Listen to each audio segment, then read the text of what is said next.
श्री परमात्मने नमः। श्रीमद्भगवद्गीता अथ प्रथमोऽध्याय। धृतराष्ट्र उवाच धर्मक्षेत्रे कुरुक्षेत्रे समवेताजुजुत्सवः मामकाः पाण्डवाश्चैव किम कुर्वत ସଞ୍ଜୟ। ଧୃତରାଷ୍ଟ୍ର ପଚାରିଲେ, ହେ ସଞ୍ଜୟ, ଧର୍ମଭୂମି କୁରୁକ୍ଷେତ୍ରରେ ଯୁଦ୍ଧ କରିବା ଇଚ୍ଛାରେ ଏକତ୍ରିତ ହୋଇଥିବା ମୋର ଓ ପାଣ୍ଡୁଙ୍କର ପୁତ୍ରମାନେ କ'ଣ କଲେ?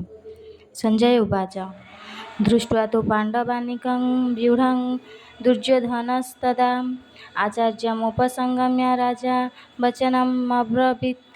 ସଞ୍ଜୟ କହିଲେ, ଯୁଦ୍ଧାରମ୍ଭ ସମୟରେ ରାଜା ଦୁର୍ଯ୍ୟୋଧନ ବ୍ୟୂହ ରଚନାଯୁକ୍ତ ପାଣ୍ଡବ ସେନାକୁ ଦେଖି ଦ୍ରୋଣାଚାର୍ଯ୍ୟଙ୍କ ପାଖକୁ ଯାଇ କହିଲେ, ପଶ୍ୟତାଂ ପାଣ୍ଡୁପୁତ୍ରାଣାଂ ମାଶ୍ଚର୍ଯ୍ୟମହତୀଂ ଚମୁଂ ବ୍ୟୁଢ଼ଂ ଦ୍ରୁପଦପୁତ୍ରେଣ ତବ ଶିଷ୍ୟୋନ ଧୀମତା।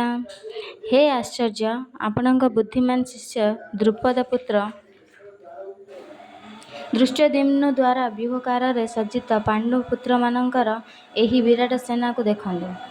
ଅତ୍ର ସୁରା ମହେଶ୍ୱସା ଭୀମାର୍ଜୁନ ସମା ଯୁଧି ଯୁଯୁଧାନୋ ବିରାଟଶ୍ଚ ଦ୍ରୁପଦଶ୍ଚ ମହାରଥଃ ଧୃଷ୍ଟକେତୁଶ୍ଚ ଚେକିତାନଃ କାଶୀରାଜଶ୍ଚ ବୀର୍ଯ୍ୟବାନ୍ ପୁରଜିତ୍ କୁନ୍ତିଭୋଜଶ୍ଚ शैबश्च नरपुङ्गवः युधामन्युश्च विक्रान्त उत्तमौजाश्च वीर्यवान् सौभद्र द्रौपदेयाश्च सर्व एव महारथाः।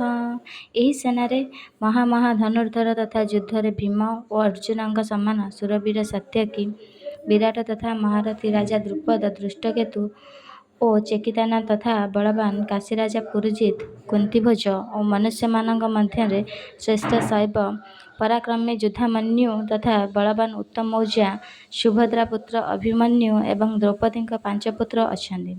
ଏମାନେ ସମସ୍ତେ ମହାରଥୀ।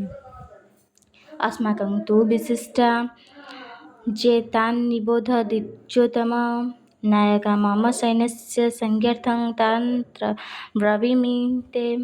ହେ ବ୍ରାହ୍ମଣ ଶ୍ରେଷ୍ଠ, ଆମ ପକ୍ଷରେ ବି ଯେଉଁ ପ୍ରଧାନ ଯୋଦ୍ଧାମାନେ ଅଛନ୍ତି ସେମାନଙ୍କୁ ଆପଣ ଜାଣି ନିଅନ୍ତୁ। ମୋ ସେନାରେ ଯେଉଁ ସେନାପତିମାନେ ଅଛନ୍ତି ଆପଣଙ୍କ ଜାଣିବା ନିମନ୍ତେ ସେମାନଙ୍କ ନାମ କହୁଛି। ଭବାନ୍ ଭୀଷ୍ମଶ୍ଚ କର୍ଣ୍ଣଶ୍ଚ କୃପଶ୍ଚ ସମିତିଞ୍ଜୟଃ ଅଶ୍ୱତ୍ଥାମା ବିକର୍ଣ୍ଣଶ୍ଚ ସୌମଦତ୍ତିଃ ତଥୈବ ଚ। ଆପଣ ଦ୍ରୋଣାଚାର୍ଯ୍ୟ, ପିତାମହ ଭୀଷ୍ମ, କର୍ଣ୍ଣ ଏବଂ ସଂଗ୍ରାମ ବିଜୟ କୃପାଚାର୍ଯ୍ୟ ତଥା ସେହିପରି ଅଶ୍ୱତ୍ଥାମା, ବିକର୍ଣ୍ଣ ଓ ସୋମଦତ୍ତଙ୍କ ପୁତ୍ର ଭୂରିଶ୍ରବା ଏବଂ ଅନ୍ୟ ଚ ବହବଃ ଶୂରା ମଦର୍ଥେ ତ୍ୟକ୍ତଜୀବିତାଃ ନାନାଶସ୍ତ୍ରପ୍ରହରଣାଃ ସର୍ବେ ଯୁଦ୍ଧ ବିଶାରଦାଃ। ଏମାନଙ୍କ ଛଡ଼ା ମୋ ପାଇଁ ଜୀବନର ଆଶା ତ୍ୟାଗ କରିଦେଇଥିବା ଆହୁରି ବହୁ ଶୂରବୀର ମଧ୍ୟ ନାନା ପ୍ରକାର ଅସ୍ତ୍ରଶସ୍ତ୍ରରେ ସଜ୍ଜିତ ହୋଇ ଉପସ୍ଥିତ ଅଛନ୍ତି। ସେମାନେ ସମସ୍ତେ ଯୁଦ୍ଧରେ ନିପୁଣ। ଅପର୍ଯ୍ୟାପ୍ତଂ ତଦସ୍ମାକଂ ବଳଂ ଭୀଷ୍ମାଭିରକ୍ଷିତଂ ପର୍ଯ୍ୟାପ୍ତଂ ଦ୍ୟୁତମେତେଷାଂ ବଳଂ ଭୀମାଭିରକ୍ଷିତଂ ଭୀଷ୍ମଙ୍କ ଦ୍ୱାରା ରକ୍ଷିତ ଆମ୍ଭମାନଙ୍କର ସେହି ଅପରିମିତ ଅର୍ଥାତ୍ ସବୁ ଦୃଷ୍ଟିରୁ ଅଜେୟ ଏବଂ ଭୀମଙ୍କ ଦ୍ୱାରା ରକ୍ଷିତ ଏମାନଙ୍କର ଏହି ସେନା ପରିମିତ ଅର୍ଥାତ୍ ଏହାକୁ ଜୟ କରିବା ଅତି ସହଜ।